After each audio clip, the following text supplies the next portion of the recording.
Hey guys, tonight we begin with a journey unlike any other. Not through life, but through the most unforgettable exits in history. The kind of deaths that make you gasp, shake your head, and say, did that really happen?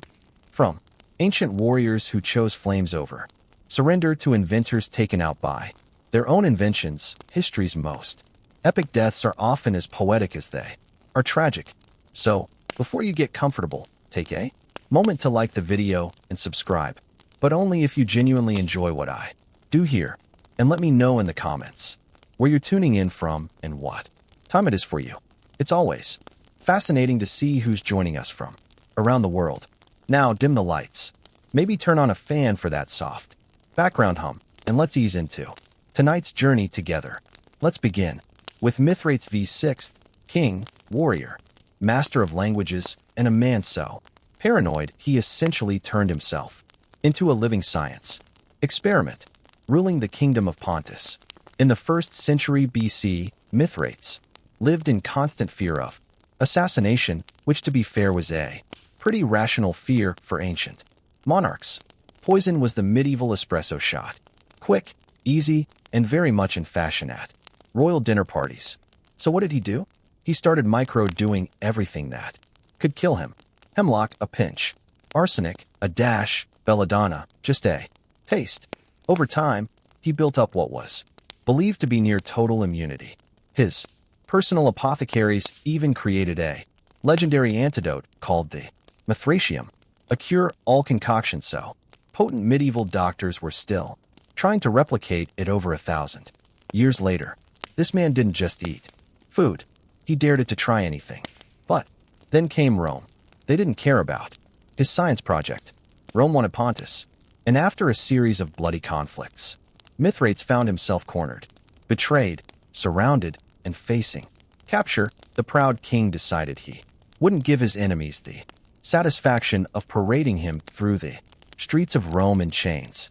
He reached for the poison, his old faithful friend, and nothing.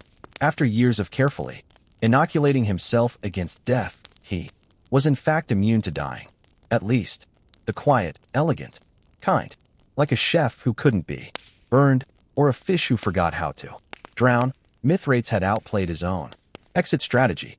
With Romans breaking down the gates, he turned to one of his mercenaries and essentially said, "All right, plan B. Do it manually." And just like that, the king who outsmarted poisons fell to a good old-fashioned sword thrust. Sometimes death doesn't need to be clever, just consistent. Mithrates went down in history as the man who couldn't be killed chemically, but could still be stabbed like everyone else. It's almost poetic, really. A reminder that no matter how well you plan, fate always keeps a rusty blade nearby just in case. Our next tale begins with a Viking. And, like all good Viking stories, it includes beheading, bravado, and dental revenge. Meet Sigurd Eysteinsson, also known as Sigurd the Mighty, a Norse earl, ruling over the Orkney Islands in the 9th century. Fierce in battle, proud of his conquests, and apparently not one for subtlety, Sigurd had a bit of a rivalry with a Scottish noble named Mylba the Bucktooth, which yes is a real nickname, and yes it will become disturbingly relevant. Tired of the back and forth, Sigurd challenged Brea to a battle each, bringing 40 men. But Sigurd, in true Viking fashion, cheated. He brought 80. The math was not in Brick's favor. The result, total massacre. Sigurd beheaded, bricked in the chaos, and in a bold move that can only be described as extra tied the severed head to his saddle as a trophy on his victory ride home. This is where things go south, as Sigurd galloped through the countryside, feeling like a war god. Breeze had bumped along beside him, swinging against the horse. And as fate would have it, one of Briars's famously large teeth scraped Sigurd's leg. Just a scratch. Nothing to worry about, right? Wrong. This was the 9th century. There were no antibiotics, no neosporin, not even a bandage. The wound became infected. Sigurd fell ill, and within days, he died. That's right. He was killed by the tooth of a man he had already beheaded. Bright didn't win the battle, but he definitely won the grudge match. It's the kind of story that feels like it belongs in a myth. A warrior punished for arrogance, felled by the smallest, most ironic detail, a literal bite from the past. And while Viking sagas are often filled with dramatic deaths, flaming ships, and curses from angry gods, few are as poetically absurd as this one. Sigurd rode home thinking he had won. Instead, he became the punchline in one of history's most bizarre obituaries. So let that be a lesson. Even in victory, check your saddle and maybe don't strap enemy heads to your horse. You never know what teeth are plotting. Let's talk about Pius of Papyrus, a man so good at winning battles that he lost entire wars, just proving the point. This was no minor noble. Pius was the cousin of Alexander the Great, the military prodigy and a persistent thorn in the side of Rome. He was known for Pyrrhic victories. That's when you technically win, but lose so much doing it that you might as well have stayed home and done laundry. After years of exhausting campaigns, heroic charges, and shouting at elephants to do what they were told, Pius ended up in Argos, trying to sort out yet another Greek political mess. It was late. He was tired, but honor and bad decisions demanded one more battle. So in the dead of night, Pius led his troops into the city. But this wasn't a grand cinematic entrance. His elephants got stuck in narrow streets. His soldiers got lost. And by morning, Pius, the great general, was sword-fighting random enemies in an alley like a drunken tourist in armor. Now here's where fate sharpens its comedy pencil. Above the street, an elderly woman watched the chaos unfold from her rooftop. We don't know her name, but we do know this. She had opinions and a roof tile, and she decided it was time to participate with the casual accuracy of someone who had clearly thrown a few things before, probably at chickens, grandchildren, or other invading kings. She dropped the tile. Direct hit. The ceramic shingle clonked Pius on the head. He fell to the ground like a sack of old turnips. One of the enemy soldiers, either confused or opportunistic, rushed over and finished him off. Just like that, the man who survived Roman legions, Macedonian politics, and his own ego was taken out by a Greek grandma and basic building supplies. No epic final jewel, no glorious charge, just a fatal encounter with bad roof maintenance. There's no statue for the woman, no official medal for best use of architectural debris in urban combat. But honestly, there should be. And Pyrrhus, he became a cautionary tale, a reminder that no matter how big your army is, gravity always wins. Next up is Grigory Rasputin, the Russian mystic, healer, and beard enthusiast, whose death has become the gold standard for overkill. Now, Rasputin was a problem, not just politically, but cosmically. He was like that one guy at a party who won't leave, won't stop talking about his spiritual visions, and has somehow hypnotized the host's wife and all her friends. Only in this case, the host was Serena Alexander of Russia, and the party was a crumbling monarchy. Naturally, the Russian nobility wanted him gone, politely at first, but Rasputin didn't do subtle, so they moved on to murder, plan A, poison. They baked him a cake and poured enough cyanide into it to take out a village. Rasputin ate it, smiled, and asked for more. At this point, someone probably started sweating, so they moved to plan B, shoot him, which they did in the chest. Rasputin dropped. Success. They leaned in to confirm. Bad move. He sat up like a horror movie villain and started yelling. This is the part where someone definitely screamed and dropped a glass. So, plan C, shoot him again. Multiple times. He went down again, but still not quite done. Rasputin then crawled across the floor, allegedly trying to flee the palace. Because why not? It's not like bullets had ever stopped him before. By now, the assassins were running out of ideas. So, they bound him up, dragged him to the river, and threw him into the frozen. Never. You. No. Just to be thorough, and here's the final twist.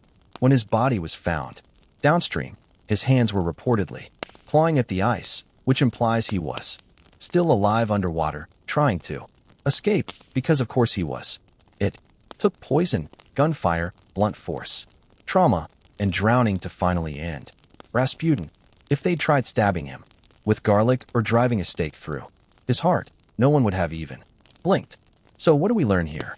Never underestimate a man with terrible hygiene, questionable theology, and skin, apparently made of iron.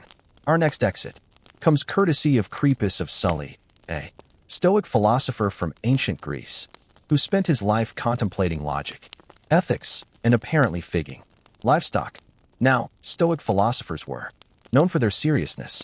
They taught emotional restraint, rational thought, and enduring hardship with a stiff upper lip. But Crepus, he went out laughing, literally, one afternoon while doing whatever ancient philosophers did between lectures, likely pacing dramatically in a toga. Chrysippus noticed something odd. A donkey eating figs. That's it. That's the scene. But Chrysis, clearly in a mood, turned to a servant and said, "Give that donkey a drink of wine to wash down the figs." And that's when it happened. He began to laugh, and he didn't stop. Not a polite chuckle, not a philosopher's smirk, a full-blown chest, rattling, wheezing, gasping, tears in the eyes, laughing fit that ended in death.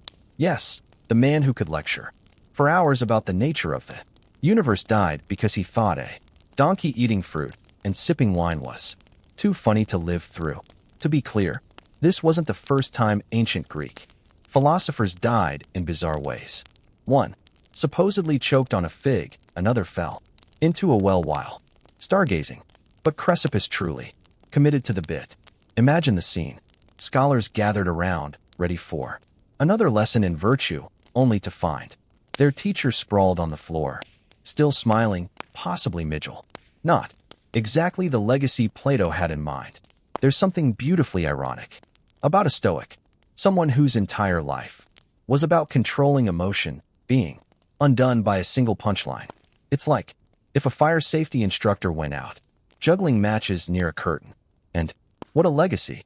People might forget your theories on metaphysics, but the guy who died laughing at his own donkey joke, that'll be passed down for centuries. Some say laughter is the best medicine. In this case, it was definitely not. Let us now meet Franz Reichelt, a man of vision, a man of ambition, a man who thought, why should only birds have all the fun? Franz was an Austrian-born tour living in Paris in the early 20th century. But he didn't just sew suits. He wanted to sew history. His idea, a wearable parachute. That's right. Franz dreamed of designing a coat that could transform into wings. Fashion meets aviation. Early aviation was still a mess at this point, with planes that looked like flying kites and crashes being more common than landings. So, France figured if pilots had to go down, at least they could glide down in style. After many attempts, tests, and prototypes, most of which ended with crash dummies plummeting into the ground, France was ready. Or at least he thought he was. Despite friends and authorities begging him not to, he insisted on testing it himself. And what better stage for this dramatic debut than the Eiffel Tower? It was 1912. France arrived in full media flair, proudly wearing his flying coat. Reporters gathered, cameras rolled. Even police were there, mostly hoping to stop him, but also somewhat curious.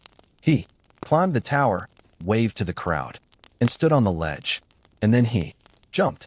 The parachute. It didn't open, not even a little. France fell straight down like a tailor-shaped brick and hit the ground at roughly, we don't measure speed and pain, miles/hour. He died instantly, leaving behind a crater, a twisted coat, and an uncomfortable silence among the spectators. It would have been a tragic end if it weren't also so perfectly ironic. A man who tried to make falling safe by falling. He went out doing what he loved, inventing. Unfortunately, his final prototype also served as his final moment. And as cruel as history can be, it remembers him not as a tailor, not even as an inventor, but as the flying tailor, a man who aimed for the sky and made it to the ground. Instead, if you thought being a Roman emperor meant eternal glory flowing to grapes served on silver platters. Let me introduce you to Valerian, the only Roman emperor who got captured in battle and then turned into furniture. Valerian ruled during the 3rd century CE, a time when the Roman Empire was cracking like an overcooked lasagna. Plagues, civil wars, barbarian invasions.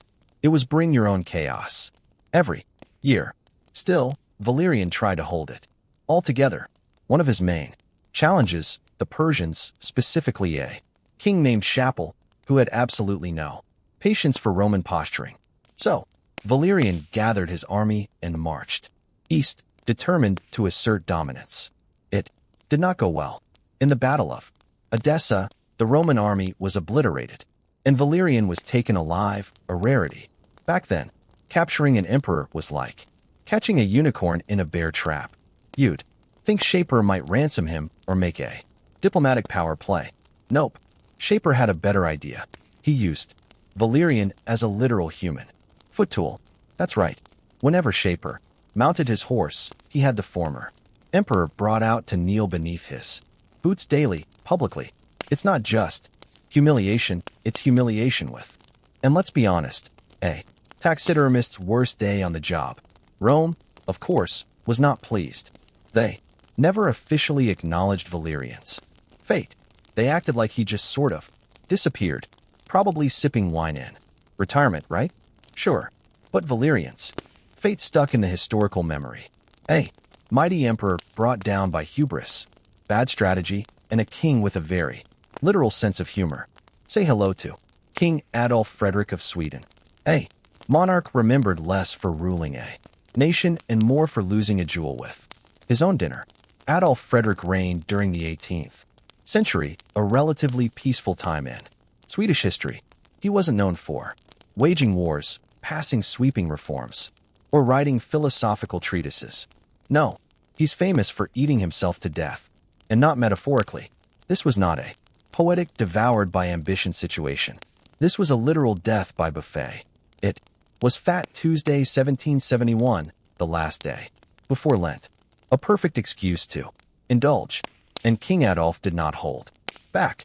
According to historical accounts, he consumed lobster, caviar, sauerkraut, smoked herring champagne, and 14 servings of his favorite dessert, semler. Now, if you've never had a semler, imagine a cardamom-spiced bun filled with almond paste and whipped cream floating in warm milk. Delicious, fluffy, deceptively innocent, unless you eat them 14 times in a row, in which case they become a Viking curse in pastry form. After this heroic effort, the king reportedly complained of stomach pains, which, let's be honest, is the politest way history could phrase what must have been a full body rebellion. Shortly after, he died. Cause of death, digestive problems, they said. In modern terms, we might file that under fatal food regret. Swedish citizens were understandably shocked. One minute you have a king, the next, he's been outmaneuvered by a dessert. Not an assassin, not a rebellion, not a jewel, cream and almonds. There's something bizarrely poetic about it. A king indulging himself one last time, taken out by the very luxury that defined his life. The royal court tried to keep it dignified, but history remembers the menu. To this day, Sweden still celebrates Fat Tuesday with semla buns. And yes, every year someone brings up the king who loved them a little too much. Let us now turn to Diogenes of Sinope, ancient Greece's most famous minimalist, social critic, and professional button pusher. Diogenes was a philosopher of the Cynic school, which is a polite way of saying he didn't care what anyone thought, wore the same tunic every day, and lived in what was essentially a giant clay jar. He believed in living a life free of possessions, social expectations, and personal shame. And he practiced what he preached publicly, loudly, sometimes indignantly. So, how did this crusty legend meet his end? Well, ancient sources disagree, which is always a red flag in historical storytelling. But one of the most entertaining accounts claims that Diogenes died by holding his breath. Yes, voluntarily, as in, I'm done with the world. Let me just not inhale again. Some say it was an act of willpower, a Final mic drop in a life dedicated to rejecting society. Others suspect he was just really stubborn and possibly trying to prove a point about controlling his own destiny. Now, to be fair, there are other reported causes of his death. One version says he died from eating raw octopus. Another claims he was bitten by a dog, which, given his love for canine metaphors, feels a little too poetic. But the bread-holding theory, that one stuck, probably because it's just so. Diogenes. This was a man who once walked through the streets at high noon with a lantern, claiming he was searching for an honest man, a guy who told Alexander the Great, the most powerful man on earth, to move aside because he was blocking the sun. So yes, choosing to stop breathing because you're simply done with people fits the brand. And the best part, people respected it. The same society he mocked, challenged, and rejected ended up honoring him with a public tomb. Turns out being a comedian with excellent one-liners gets you remembered. Diogenes died the way he lived, dramatically, weirdly, and completely on his own terms. Now we come to Marcus Licinius Crassus, a man so wealthy he made other Roman millionaires feel like part-time pottery vendors. Crassus wasn't just rich, he was obscenely rich. He owned silver mines, real estate, slaves, fire brigades. Yes, he owned fire brigades which he sent to burning buildings and offered to help if you sold him the property first. Real estate shark Roman edition. But he wanted more, not just gold, glory. He'd already made money. Now he wanted to be remembered like Caesar or Pompey, the kind of man who conquered something larger than a tax loophole. So in 53 BCE, Crassus decided to invade Parthia, Rome's wealthy eastern neighbor. Think of it as Rome's version of hold my wine, I got this. It was a disaster. He underestimated the Parthians, who had terrifying archers, expert cavalry, and very little interest in being conquered. Crassus walked his army deep into the desert and right into a trap. Thousands of Roman soldiers were massacred. His son was killed. Morale collapsed faster than a Roman aqueduct during budget cuts, and eventually Crassus was captured. Now the Parthians knew who he was. They'd heard the legends. The richest man in Rome, a man obsessed with wealth, practically a walking coin purse. So as a parting gift, they executed him by pouring molten gold down his throat. You read that correctly. The richest man in Rome died choking on liquid wealth. It was less an execution and more a performance piece, a brutal, theatrical message. You wanted gold? Here, take it all the way to your lungs. Some say it's myth. Others say it's exaggerated. But even if it wasn't exactly how he died, the story spread like wildfire across Rome. And that's the thing with history. Sometimes it prefers poetic justice over boring truth. Crassus' golden demise became a cautionary tale, not just about greed, but about hubris, about flying too close to the sun while holding a bag of coins. If you've ever heard the phrase, I am Spartacus, know that behind the meme and movie moment lies a man who quite literally fought until no one was left standing, including himself. Spartacus wasn't born a hero. He was a Thracian soldier captured by Romans and tossed into the brutal, unforgiving world of gladiator schools, which were less Hogwarts for fighters and more daily beatings with occasional bread. He trained, he survived, and then he rebelled. In 73 BCE, along with about 70 fellow gladiators, Spartacus escaped, using kitchen knives and whatever else wasn't nailed down. Within weeks, they had defeated Roman patrols and gathered thousands of runaway slaves and outcasts. It became a movement, a full-blown slave uprising, right in the heart of Rome's pride. For 2 years, Spartacus led this rebel army. They defeated trained legions, embarrassed Roman generals, and caused panic in the Senate. And through it all, Spartacus refused to be treated like a footnote. He wasn't just escaping, he was fighting back. But the Romans, unsurprisingly, don't enjoy being humiliated for long. Enter Marcus Licinius Crassus. Yes, molten gold throat Crassus from our last chapter, who was tasked with cleaning up the rebellion before it became a full revolution. Eventually, Spartacus and his army were cornered in southern Italy, outnumbered, surrounded, supplies running low, no escape. But Spartacus didn't surrender. Instead, he did what Spartacus always did. He fought.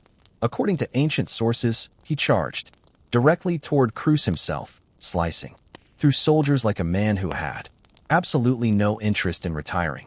Quietly, he was wounded, reportedly, stabbed multiple times, but kept fighting until he vanished in the crush of battle. His body was never found. No triumphal parade, no captured king on Roman steps, just gone. And yet his story endured. Rome crucified over 6,000 of his followers along the Ion Way as a warning. But they couldn't erase the fact that a man who started with kitchen knives had nearly broken their empire's pride. Spartacus didn't just die, he refused to fall. And that kind of ending leaves a louder echo than any emperor's throne. In the chaotic twilight of the Roman Republic, a time when senators plotted over wine and civil wars broke out during lunch breaks, one name flickers briefly before going out in spectacular fashion: Lucius Junius Brutus Demisippus. Now, Demisippus wasn't a household name, but he was a Roman general and a staunch supporter of Marius, one half of the infamous Marius versus Sulla rivalry. Think of it as Rome's version of a political debate, except instead of microphones, everyone had swords and backup legions. When Sulla returned from the east with his battle-hardened army, Rome braced for impact. Demasippus, loyal to the now defeated Marians, was arrested during Sulla's brutal cleansing of his enemies, a political spring cleaning, except with significantly more blood and fewer dustpans. He was sentenced to execution, along with a handful of other high-profile prisoners. But here's where Demisippus earns his place in our list. As he and the others were being led to their deaths, one of the condemned men began sobbing, pleading for his life. Panicking, Demasippus turned to him and, laughing, said, "Why weep, fool? Did you not know what business we came here for?" And that was it. No groveling, no final meal request, just a sardonic one-liner and a confident walk toward the blade. It's the kind of reaction that screams, "I've read the script and I don't need a rewrite." In an age when last words could be poetic, desperate, or full of regret, Demisippus chose dry sarcasm. He faced death like it was a dull committee meeting, mildly inconvenient, but nothing worth losing your dignity over. Was he a great general? Perhaps not. Did he change history? No. But he went out with more composure than most emperors, kings, or philosophers. And sometimes in history, that's enough.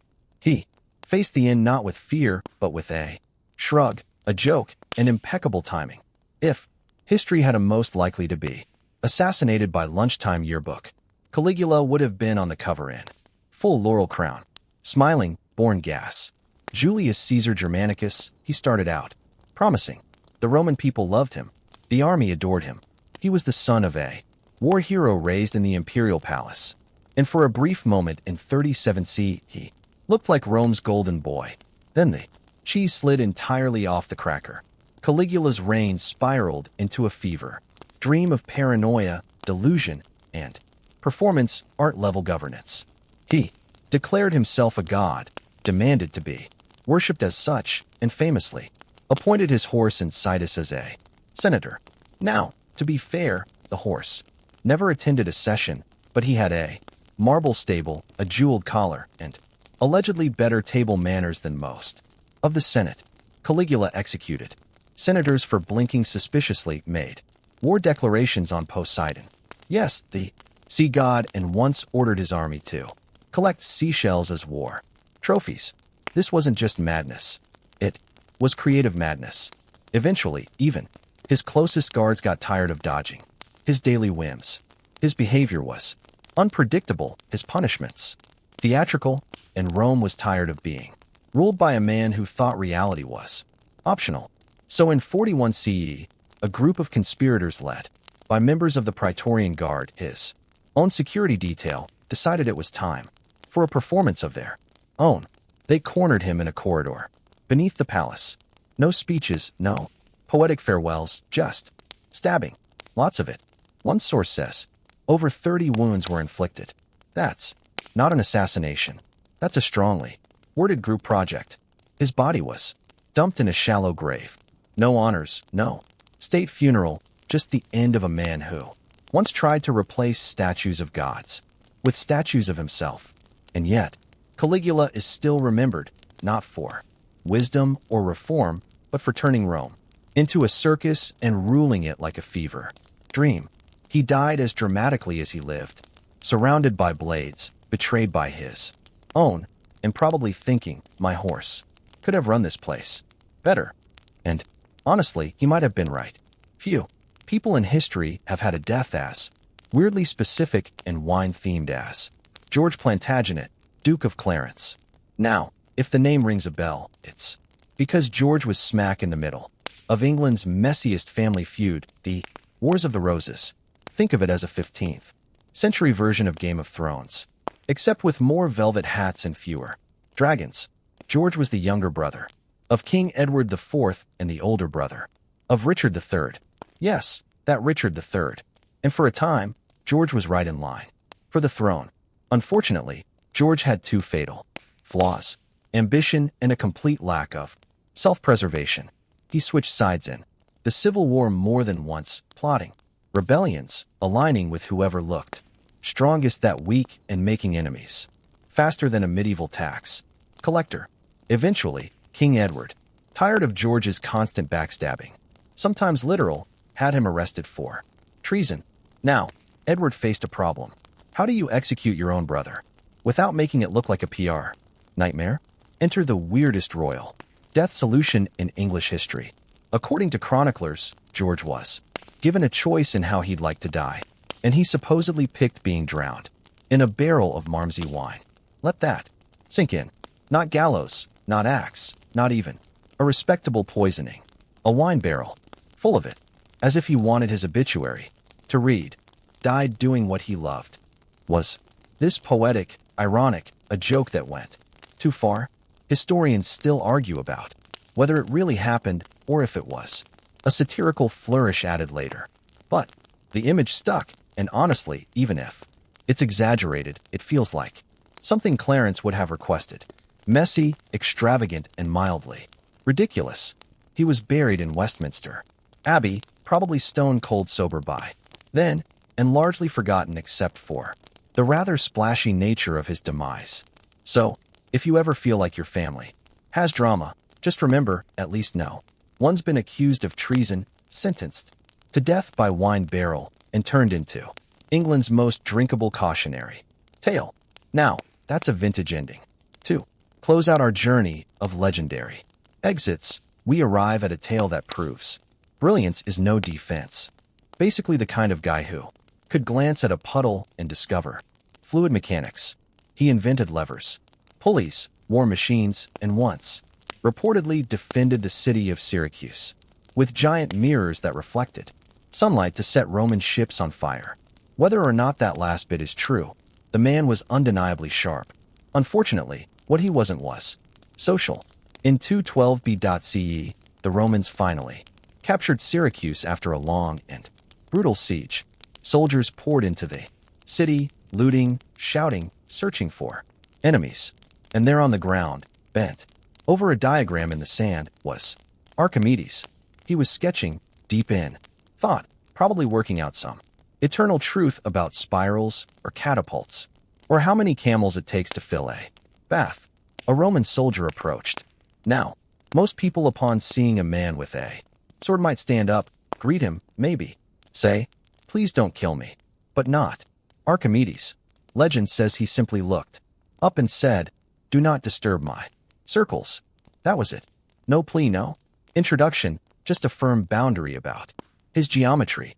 The soldier, either offended, confused, or simply not a fan of math, killed him on the spot. A casual, almost bureaucratic end to one of the greatest minds in history.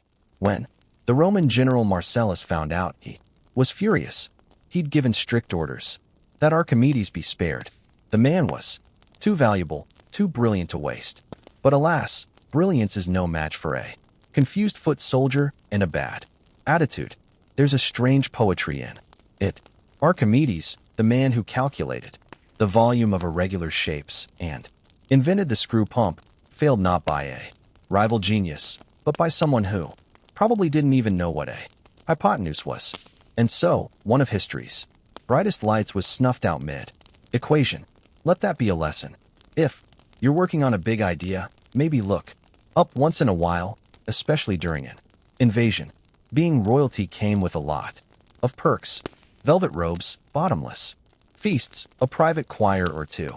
But as King Henry I of France learned in the 11th century, it didn't come with back support. Now Henry wasn't particularly wild. He didn't ride into battle bare-chested or throw orgies in the throne room. He was a relatively steady ruler, which in medieval Europe made him practically a unicorn. He reigned from 1031 to 1060, dealt with some standard rebellions, raised a family, built a church here and there. Nothing too flashy, but he will forever be remembered not for what he ruled, but how he left. The story goes that one day, after sitting for a long time, perhaps in prayer, or more likely just after a really long royal meeting, King Henry stood up too quickly, and that was it. He collapsed. Possibly a stroke, possibly an aneurysm, possibly just gravity asserting dominance. Whatever it was, he died shortly afterward. To be fair, medicine in the 11th century wasn't exactly known for its diagnostic accuracy. The local physician probably waved some herbs over his chest, muttered something about bad humors, and recommended immediate bleeding. Spoiler, it didn't work. And thus, the King of France became one of the first recorded victims of what modern science might call orthostatic hypertension, that weird head rush you get when you stand up too fast and suddenly see stars. Only in his case, it wasn't just dizziness. It was the end. Credits. Now, you might think that dying after standing up is a little too anticlimactic for a king. But consider the symbolism. A man who ruled for decades made it through wars, plots, and plague, brought down by a swift change in posture. It's like history, whispering, even kings aren't safe from leg cramps. Except Sichu had a problem. He loved to draw constantly, obsessively, especially when he wasn't supposed to. There's even a famous story that as a child, when punished and tied up for neglecting his duties, he used his toe to draw a mouse on the floor so lifelike that the monks were reportedly startled. That's right, his detention doodles had jump scares. Sichu later traveled to China to study ink painting at its source. He returned to Japan with a style so bold, fluid, and emotionally charged that it changed Japanese art forever. Landscapes that looked like they were breathed onto the page. Mountains that seemed to hover in mist. Trees with more personality than most dinner guests. He grew old, painting nature and emptiness, classic Zen themes. But unlike the samurai of his age who often died dramatically in battle or ritual suicide, Sichu simply kept painting. And when his time came, he faced death as he faced life with a brush in hand. Legend says that as he lay dying in 1506, Sichu asked for ink and paper. His final act, a single bold stroke, one last line on the page. Simple, intense, mysterious. No signature, no explanation, just a brush stroke to mark the exit, as if to say, this is enough. He didn't die in a sword fight. He didn't poison himself under a cherry tree. He simply painted until the end, and let the ink speak where words never could. A quiet death, but an epic one if you understand what it means to leave behind a masterpiece in silence. So next time life feels loud, remember Sichu. Sometimes the final word is just a line.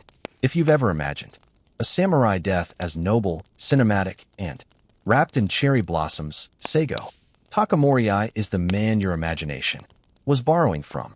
Born in 1828, Seigo rose through the ranks as a brilliant warrior, statesman, and eventually a reluctant revolutionary. He helped lead the Meiji Restoration, which modernized Japan, abolished the feudal system, and, unfortunately, made samurai about as useful as a fax machine in a smartphone world. Many samurai adapted. Seigo did not, as reforms swept through Japan, banning swords, samurai stipends, and everything else that rhymed with tradition. Seigo became the quiet face of discontent, and in 1877, when the Satsuma Rebellion ignited, he stood at the front. It was supposed to be a protest. It turned into a war. Seigo, with a few thousand diehard warriors, marched against the imperial army, a force now armed with rifles, artillery, and significantly fewer nostalgic ideals. For months, they fought, outnumbered, outgunned, undeniably doomed. And still, Seigo refused to retreat. Eventually, at the Battle of Shiroyama, the final stand came. Surrounded, wounded, and watching his army crumble, Seigo turned to his remaining men. What followed is still debated. Did he commit seppuku, the ritual suicide of a samurai? Or was he too injured and asked a loyal follower to end it quickly? Either way, he died, with his sword beside him, facing the future he helped build, but no longer belonged to. Japan mourned him, then immediately made him a legend. The government that defeated him eventually pardoned him posthumously, raised statues in his honor, and began telling school children how noble he was, as if they'd never aimed cannons at him in the first place. Seigo became the perfect tragic symbol, the man who fought for honor in a world that had moved on. Sometimes you don't need to win to become immortal. You just need to lose like a legend. Jesse James wasn't just an outlaw. He was the poster child for American rebellion, the guy with a pistol in one hand and a train schedule in the other. Born in 1847 in Missouri, Jesse James started out as a Confederate guerrilla fighter, robbing Union soldiers and burning things that didn't belong to. The public didn't love Jesse because he was good. They loved him because he was bold. And killing him like that, it wasn't brave.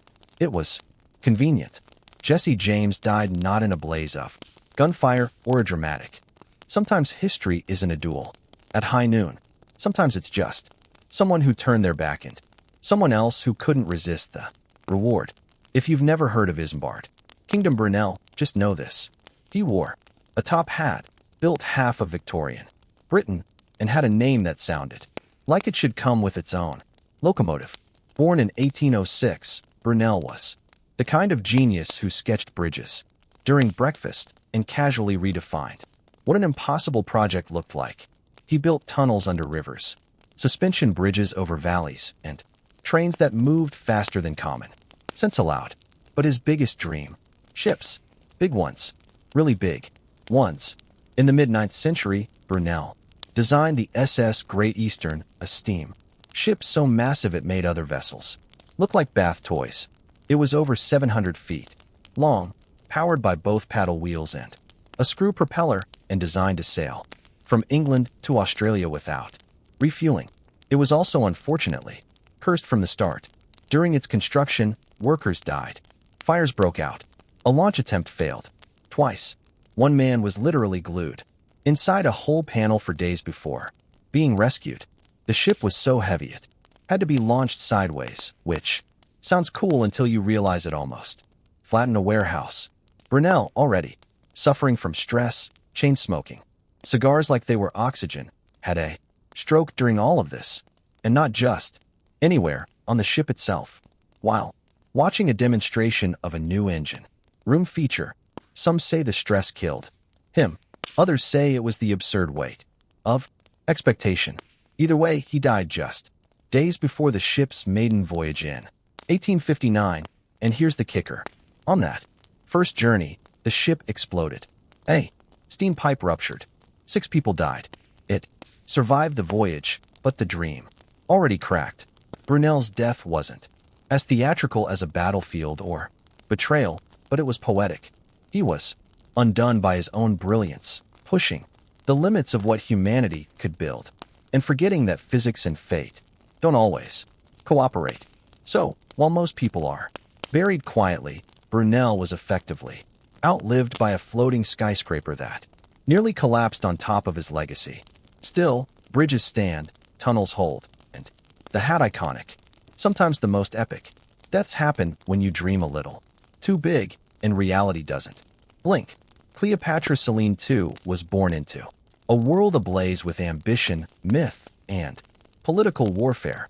Her mother was Cleopatra Iith, last pharaoh of Egypt, who styled herself as the living goddess. Isis. Her father was Mark Antony, Rome's famed general, a man torn between loyalty to the Republic and his love for Egypt's queen.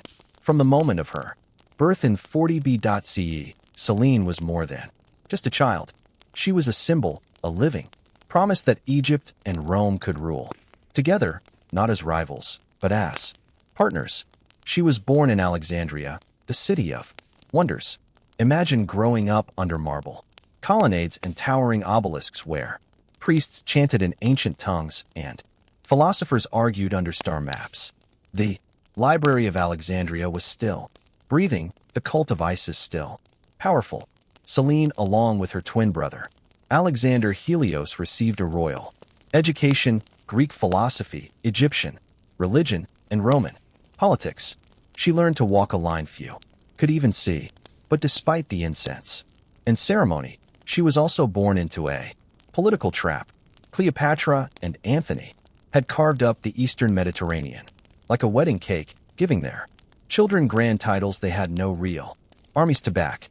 Little Selene was crowned queen of Cyrenia and Libya before she could even speak. Her name meant moon, twin to her brother's sun, but the moon would soon have to learn how to survive in darkness. Back in Rome, Octavian, later Augustus, watched all of this with cold calculation. Antony's alliance with Cleopatra was more than scandalous. It was treasonous. When war broke out between Octavian and Antony, Selene's fate was sealed by adult choices she had no control over. At just 10 years old, she watched her world unravel. The Battle of Actium in 31 BCE ended in crushing defeat for her parents. Her father took his own life. Her mother followed, famously choosing a cobra's bite over a Roman parade. And then everything changed. Selene, once cradled in gold, was now a prisoner, orphaned, captive of the very man who had destroyed her family. But she didn't scream. She didn't collapse. History doesn't give us her words, but it does show us her next move. She did what few royal children did in the wake of catastrophe. She survived, and that was only the beginning. After the dust of Alexandria settled, Cleopatra Selene, barely 10 years old, was taken across the Mediterranean as a war trophy. She arrived in Rome not as a princess, but as a symbol of Octavian's triumph. She and her brothers were paraded through the streets in a chilling spectacle. The children of Cleopatra and Mark Antony, now orphans, dressed in chains of gold, walking in the shadow of the man who had crushed their dynasty. Imagine that for a moment. The daughter of gods paraded, like loot. The same streets where Julius Caesar had once been hailed were now her stage of humiliation. But Selene didn't cry. No, records speak of weeping or rebellion. Instead, the Roman crowd, expecting a sobbing child, saw a young girl who carried herself with eerie poise. Some even say the crowd pied her. And in Rome, pity could be more powerful than fear. Octavian, soon to be Augustus, wasn't stupid, killing the children of Antony. And Cleopatra would stain his carefully crafted image of mercy and civilization. So he handed them over to his sister, Octavia, who also happened to be Antony's former wife. A cruel twist, certainly, but it turned out to be a blessing in disguise. Under Octavia's roof, Selene was given education, protection, and surprisingly, a second chance. The woman whose marriage Antony had betrayed now became Selene's guardian. Octavia wasn't just a political figure. She was known for her grace and restraint, and she saw to it that Selene was raised with Roman discipline, Greek intellect, and just enough Egyptian dignity to remind everyone whose daughter she was. Herein, the heart of Rome, the young queen in waiting observed. She studied the politics of survival. She learned when to speak and when silence could be a weapon. She mastered Latin, studied rhetoric, and read the myths of a people who had destroyed her lineage. She saw how Roman women moved. Through power, not with crowns, but through marriage, influence, and cunning. While her brothers faded into obscurity, Selene adapted. She didn't fight Rome with swords. She fought it by understanding it. She learned that survival meant becoming indispensable to the system that once tried to erase her. In public, she was a ward, a Romanized princess, but behind those calculating eyes was a girl quietly plotting her return to the world stage. Not in rebellion, but through something far more dangerous. Marriage. Cleopatra's sealants. Transformation from captive to queen did not come by force. It came through strategy. As she entered her teenage years, Rome was reshaping the world in its image, and client kings were being installed like chess pieces across its vast empire. Augustus, ever the political puppet master, saw in Selene both a threat and an opportunity. So he made a calculated move. He married her off. Her husband was King Juba II of Mauritania, a scholar king raised in Rome. Himself, he was the son of a North African ruler who had sided with Julius Caesar, then lost everything when Caesar died. Like Selene, Juba had been paraded as a child captive and raised in the house of Octavia. He was intelligent, well-mannered, and Roman to the bone. In essence, he was a safe investment for Augustus, a king loyal to Rome, but foreign enough to rule its distant provinces. The marriage was more than a union. It was a diplomatic masterpiece. Two royal children of conquered empires, both brought to Rome as trophies, now paired together as rulers of a kingdom they didn't ask for. And yet it worked. Selene became queen of Mauritania, modern-day Algeria and Morocco, a land rich in culture but politically unstable. And she ruled not as a puppet, but as a monarch with vision. Together, Selene and Juba transformed their capital city by renaming it Caesarea in honor of Augustus. But it wasn't just a name change. Under Selene's influence, the city bloomed into a vibrant blend of Egyptian opulence, Greek art, and Roman engineering. Temples rose, libraries were built, coins were minted, bearing her image, wearing the solar crown of Egyptian royalty.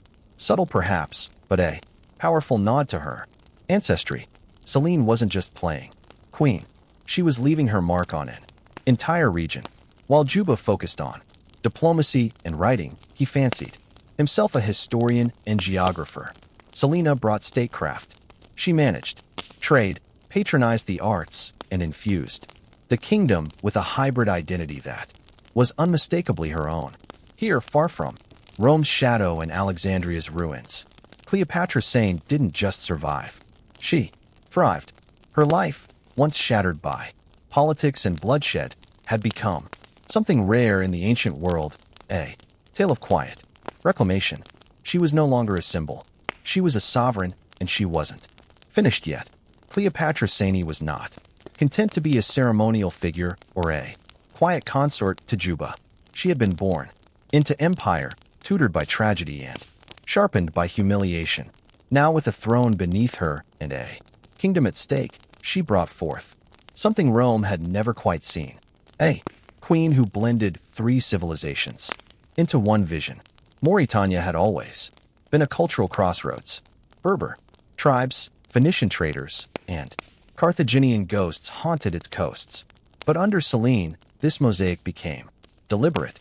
She didn't impose Egyptian dominance, nor did she bow entirely to Roman tastes. Instead, she fused them, cleverly and intentionally. She oversaw the building of massive public works, harbors, temples, markets. Roman aqueducts snaked through cities that echoed with Egyptian symbolism. Statues of Isis stood near Roman forums.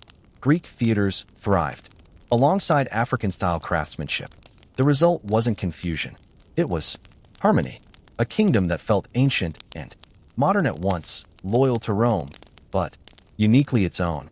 And through it all, Selene remained visible. This was rare. For a queen in a client kingdom, she appeared on coins, not behind her husband, but beside him, wearing royal regalia that harkened back to Ptolemaic queens. The solar disk, the vulture, crown, symbols of divine rulership. These were quiet declarations. Egypt may have fallen, but its lineage breathed through her veins. More than anything, Selene understood diplomacy as art. She played Rome's game, but didn't let it consume her. She hosted emissaries, managed grain exports, and reportedly had a hand in the kingdom's taxation policies, especially in cultivating wealth through trade with the Mediterranean. Mauretania under her watch became a valuable Roman ally, not because it bowed low, but because it worked efficiently and profitably. And while Rome's upper classes whispered of her exotic bloodline and the legacy of her infamous mother, Selene gave them nothing scandalous to pounce on. No affairs, no uprisings, just progress, balance, and quiet dominance. Yet even in her success, the memory of Alexandria lingered. The collapse of her dynasty, the cobra in the basket, her father's sword, it never left her. But instead of reviving that fallen legacy, she encoded it into her rule. Her kingdom became a sanctuary of synthesis. She did not rebuild Egypt. She reimagined it thousands of miles away on Berber soil, and in doing so, she made Mauretania a dynasty of her own. Cleopatra Selene had always lived in the in-between. She was Egyptian by blood, Roman by upbringing, and now North African by throne. Yet rather than choosing one identity, she mastered all three. She was a daughter of Isis, but also a Roman matron, a Hellenistic intellectual, but a ruler of desert tribes. In every role she played, she was both and more. But this duality wasn't just a clever trick of politics. It was survival. Selene knew what happened to women who leaned too far into ambition. Her mother had done so, and died as a villain in Roman eyes. She knew Rome admired docility in its queens, not daring. So she walked a tightrope, always regal, always composed. She didn't court scandal. She courted influence. One of her sharpest tools was symbolism. On Mauritanian coins, her image was more than decorative. She revived the solar crown of the Egyptian pharaohs and paired it with Roman styles, laurel wreaths, togas, Latin inscriptions. These coins circulated across Africa and the Mediterranean, quietly reminding traders, nobles, and Roman officials alike the blood of Cleopatra still ruled, and her influence went beyond aesthetics. Selene encouraged religious fusion. The cult of Isis was permitted to flourish in Mauretania, but so were Roman deities like Jupiter and African spirits local to the region. This wasn't religious tolerance. It was political cohesion. She understood what Augustus had done in Rome, united diverse people through a shared pantheon. Now she did the same subtly in her own kingdom. Yet, for all her elegance and poise, Selene was never just a background figure to her husband. Contemporary accounts and archaeological evidence suggest she played a crucial role in court decisions. Some historians believe she even governed in Juba's absence, issuing edicts, managing grain fleets, and settling tribal disputes. She wasn't just a queen. She was a partner in power. And perhaps most remarkably, she did all this without war. Cleopatra Selene's reign was defined by stability, something rare in the ancient world and even rarer for a woman of her lineage. She didn't need to conquer lands. She conquered imaginations. In Rome, she had once been paraded as a prize. Now she was a sovereign whose name commanded respect from senators and merchants alike, not through fear, but through intelligence. A queen who had every reason to burn with vengeance, yet chose strategy instead. As Cleopatra Selene too settled into her role as queen of Mauretania, her most lasting legacy began to take shape, not in marble or coin, but in the form of her son, Ptolemy of Mauretania. Born into this carefully balanced dynasty, Ptolemy was the final thread of a once glorious bloodline that stretched from Macedonian conquerors to Egyptian gods. Through him, Selene hoped to secure the continuity of everything she had rebuilt from ruin. She raised him, not merely as a prince, but as a living synthesis of empire. Ptolemy's education was elite, befitting someone with blood ties to both Julius Caesar and the Ptolemies. He learned Latin law, Greek philosophy, and Egyptian religious customs. And most importantly, he learned diplomacy from the best possible teacher, his mother. Selene likely saw herself in the boy. Like her, he was born into a political chess game. Like her, he would have to survive in a world where lineage could be both a crown and a curse. But, unlike her, Tommy had the benefit of stability, of growing up in a kingdom his mother had already molded into a sanctuary of balance. Yet, Selene wasn't naive. She had seen how quickly dynasties fall when heirs grow soft or reckless. So, she prepared him, not with swords, but with the tools of negotiation, politics, and culture. She ensured he would be fluent in the languages of power, literally and figuratively. But perhaps most fascinating is that Selene never tried to resurrect Egypt. Through her son, she knew better. The world had changed. Augustus ruled with iron control, and any attempt to revive old claims would be crushed. Instead, she quietly embedded Egypt into Mauritania's soul through temples, imagery, customs, and passed that subtle legacy to Tommy. Her plan worked at least for a time. Tommy eventually succeeded his father and ruled as king. In his own right, Rome tolerated him, respected him, even granted him honorary consulship. He was treated like a prince of the blood because that's exactly what he was. Through Tali, Selene had done what her parents couldn't. She ensured the survival of their line without bloodshed. Her child wasn't a symbol of defeat, but of adaptation. And through him, her silent empire endured just a little longer. History often favors the loud, the conquerors, the revolutionaries, the mad emperors. But Cleopatra Selena left her legacy in whispers. No dramatic speeches survive. No scrolls filled with her philosophies. And yet her fingerprints are everywhere. In the coins, the cities, the policies, and the quiet survival of a once doomed dynasty. As she entered the later years of her reign, Selenia faded from Roman records. Some historians interpret this silence as political erasure. Others believe it was by her design. After all, visibility in Rome came with a price, especially for a woman with her ancestry. Perhaps she preferred to rule from the shadows, effective, invisible, and untouched by scandal. There are no records of scandal in her life, no betrayals, no affairs, no executions, ordered in passion. That in itself is remarkable. Selene navigated a world defined by male egos, shifting alliances, and cultural prejudice. Without once giving her enemies a foothold, she understood power not as something to flash, but to wield subtly. And perhaps that subtlety was her revenge. One of her most powerful acts may have been the absence of vengeance.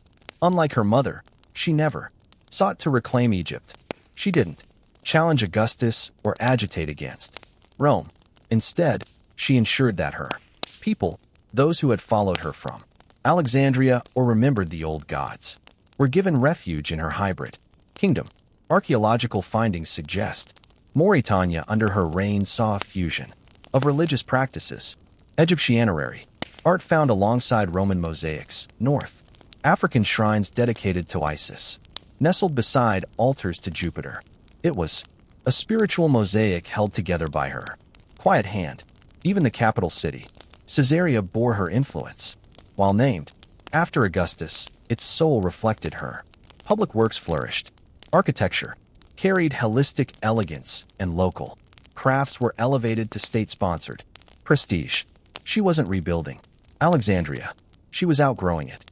And yet there was always the memory of her mother glorified and vilified, of her father disgraced and fallen, of a city lost, a dynasty ended, and a bloodline nearly erased.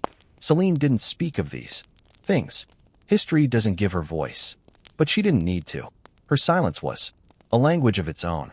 Every policy she made, every temple she funded, every symbol she wore was a sentence in an unwritten memoir.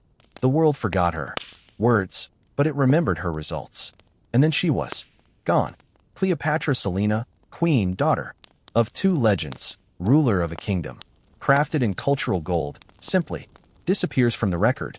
No triumphant obituary, no preserved tomb, no Roman historian thought her final days worth documenting.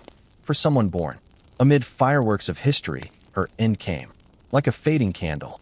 We can estimate her death around 5 BCE based on the abrupt absence of her name from official documents and coinage. One day she was co-ruling Mauritania, the next only Geppetto appeared on the currency. No fanfare, no funeral inscription, just silence. But that silence is telling. In ancient royal circles, a quiet exit often meant one of two things. Either she died naturally and was mourned in private, or someone had reasons to erase her. And considering the political tightrope she walked for decades, both are possible. Still, there's no hint of scandal. Juba continued to rule after her death, but Mauritania never shone as brightly. Again, he married again to Glafir, a Cappadocian princess. But that marriage ended quickly and with far less legacy. Juba wrote books, governed dutifully, but something about the realm seemed dimmer. Selene, it seemed, had been more than queen. She had been the soul of the court. Her son Tomi took on the mantle after his parents, but even he would meet a tragic end, executed in Rome by Emperor Caligula decades later for reasons still debated. With him, Cleopatra Selene's bloodline truly ended, and yet her fingerprints remained. Coins bearing her crown image continued to circulate. Egyptian cults she had supported lived on in North Africa for centuries. The cities she shaped like Caesarea became hubs of trade and learning under Roman rule. Her legacy endured not in thunderclaps, but in the long, slow turning of civilization. She had no epic tomb, but she built a kingdom. She left no famous speeches, but her policies changed lives. She raised no armies, but she conquered the chaos left by her parents and turned it into order. Cleopatra Selene vanished from the page, but only because she had already etched herself into the fabric of empire. And maybe that was her final act of brilliance, to vanish not as a victim of history, but as its architect. Cleopatra Selene too may have died in silence, but her story didn't end there. Her legacy lived on through her son, Tomi of Mauritania, a prince who embodied centuries of ambition, myth, and survival. He was the last known descendant of the Ptolemaic dynasty, the final living echo of Alexander the Great's generals and Egyptian pharaohs, raised in the polished world. His mother helped build, Tomi inherited. Crops withered, fresh water became scarce, and yet, even as survival became difficult, the statues kept coming. Larger, more elaborate, more demanding of labor. The spiritual engine of the island had no brakes. But soon, the people did something drastic. They stopped erecting the moai.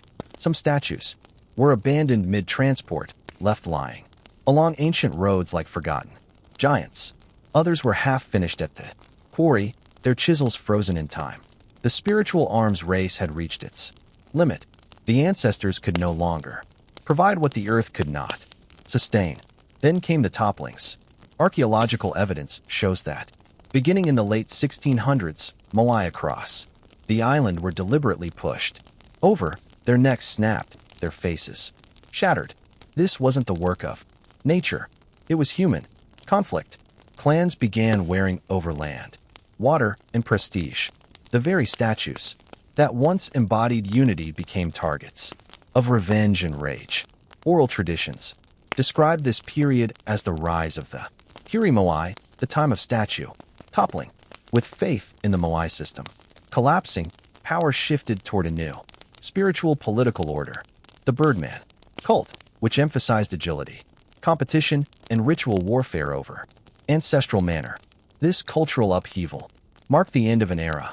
By the time the first European visitors arrived in 1722, they found an island society vastly different from the one that had carved the moai. None of the statues were standing on their platforms.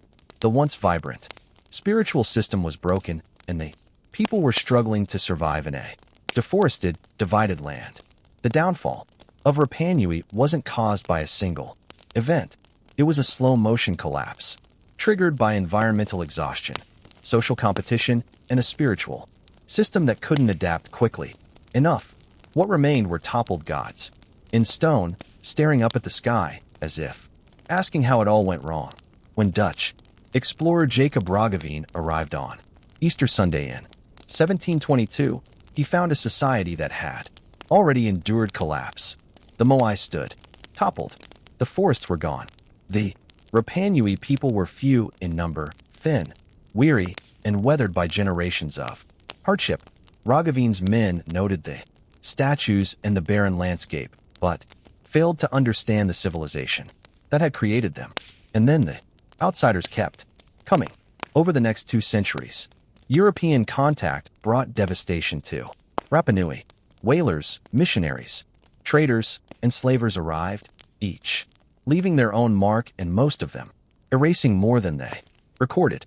In 1862, Peruvian slave raiders kidnapped nearly 1,500 Rapanui people, including the high chiefs and scribes. Only a handful ever returned. Along with them came smallpox, which spread like fire among the survivors. Worse still was the arrival of Christian missionaries who sought to civilize the islanders. They banned traditional rituals, destroyed sacred carvings, and forced conversions, often replacing Moaic-centered spiritual life with imported European practices. The oral traditions that had preserved the island's history for centuries were suppressed, and a written language, Rangarongo, possibly the only indigenous script in Oceania, was all but lost. By the late 19th century, the island's population had fallen to just over 100 people. Colonial powers carved up Rapanui's land and leased it as sheep pasture, fencing off ancestral sites and confining the Rapanui people to a small corner of the island. Even their ability to access the Moai was restricted. The statues, once living symbols of family and power, became silent monuments, neglected, looted, or treated as curiosities for foreign explorers and collectors. European archaeologists removed statues, ceremonial items, and even human remains, shipping them to museums in London, Paris, and Santiago. Some Moai were cut at the base and taken whole, now displayed thousands of miles from their sacred homes. The island had become a case study in cultural erasure, but the Rapanui people never forgot who they were. Even in forced silence, they carried the memory of the Mai. The traditions endured, hidden, whispered, passed down in fragments. And slowly, over the centuries, the people would begin to reclaim the stories carved in stone. But first, the world had to learn to listen. In the 20th and 21st centuries, Rapanui began a slow but determined process of cultural revival and reclamation. The Moai, once toppled and buried by time, conflict, and neglect, were gradually raised again. This time, not just as monuments of the past, but as symbols of resilience. In the 1950s, famed Norwegian explorer Thor Heyerdahl brought international attention to Easter Island. Though many of his theories were flawed, especially his ideas about South American influence, his work helped spark archaeological interest and global curiosity. Researchers from around the world descended upon the island, not to plunder as before, but to study and restore. Restoration efforts began in earnest. Fallen Moai were re-erected on their AU platforms. Coral eyes were reconstructed. Pukao topknots were returned. The island's ancient roads, quarries, and ceremonial sites were mapped and studied. A clearer picture of the Rapa Nui civilization began to emerge, not one of mystery, but of engineering brilliance, spiritual depth, and cultural complexity. But the most important voices were no longer those of foreign scholars. They were the Rapanui people themselves, descendants of the original builders, began reclaiming their language, rituals, and land rights. In 2017, Chile formally transferred control of Rapanui National Park, which includes most of the island's archaeological sites, back to the Rapanui community. Now, locals oversee the Moai and their care and decisions about excavation and preservation are made with cultural sensitivity and ancestral knowledge. New generations are learning the stories of their ancestors, not just from textbooks, but from elders, chants, dances, and the moai themselves. Efforts to decipher Rangorango, the island's mysterious script, continue with cautious optimism, and global institutions, including the British Museum and the Louvre, face increasing pressure to return moai and sacred artifacts taken during the colonial period. Today, Rapanui stands at a crossroads between memory and modernity. Tourists arrive in waves, and economic development brings both opportunity and risk. Yet, the people continue to protect their heritage, not as a frozen relic, but as a living tradition. The moai no longer serve as silent guardians over a lost world. They now bear witness to survival, to a culture that endured collapse, colonization, and erasure, and still found a way to rise again. Stone cracked, forests burned, voices silenced, but the ancestors still stand.